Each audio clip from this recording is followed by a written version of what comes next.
Hey everybody, welcome. We are continuing on with our series. I'm breaking these up so that we don't take too much of your time.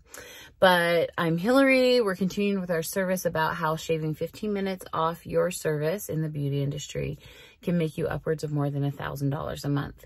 That breakdown came to me when I was teaching a class at Premier Orlando, and I pulled out my phone and I said, okay, take 15 minutes off. What's your average price you're charging? How many days a week you're doing? I did the math. Ding, ding, ding, ding, ding, ding, ding. Depending on how much you're working, $7,000 to $13,000 a year increase. So, do I have your attention? Let's talk. Your wash, rinse, repeat cycle. We're not talking laundry. We're talking your process of cleaning up, getting your implements clean, everything disinfected, all your new products and services out, ready to go for your next client after your last one. Too many people do all of that at the end of their service. The only way that can work, I don't care if you do makeup, hair, lashes, nails. I know I'm missing something in here. But if you're in the beauty industry, too many people do it at the very end. And that only works if you have multiples of your tools disinfected and clean and ready to go, which is a great idea. And you do all your disinfecting at the end of the day. That's totally cool. But here's some tips if you don't. Number one, clean as you go.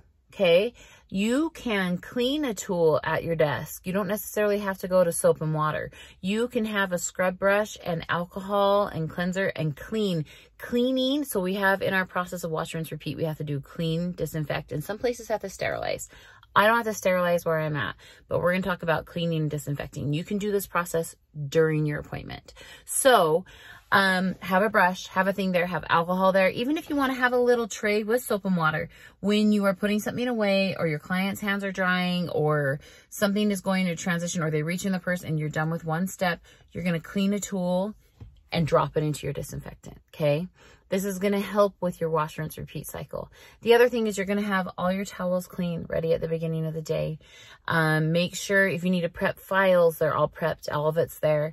You have hand sanitizer close by so that you can, if you need to reach into the drawer because you are going to do part of your cleaning process, you can sanitize so everything's clean in your drawer.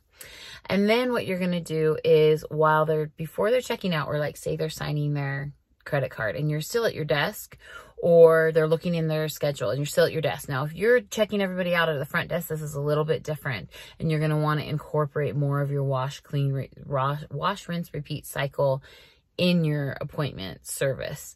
But you're going to reach back and start wiping down your desk. So everything's clean. I do everything within my appointment time and don't have anything booked extra for cleaning in between. It's all being done as I'm with my client. Couple benefits to that. One, they see you're clean. They actually appreciate it. Two, you can do it efficiently and have it all at your desk. Three, it's going to save you so much money because it's going to save you time and it's going to make you money. Okay? So try evaluating. We'll talk about this more. Your wash, rinse, repeat cycle so that you're ready for your next client when they walk in. Because heaven forbid you get a minute to go pee in between clients. Thanks for joining me today. I really appreciate all your sharing. I super appreciate you subscribing. And I will catch you here soon again on Beauty Biz with Hill.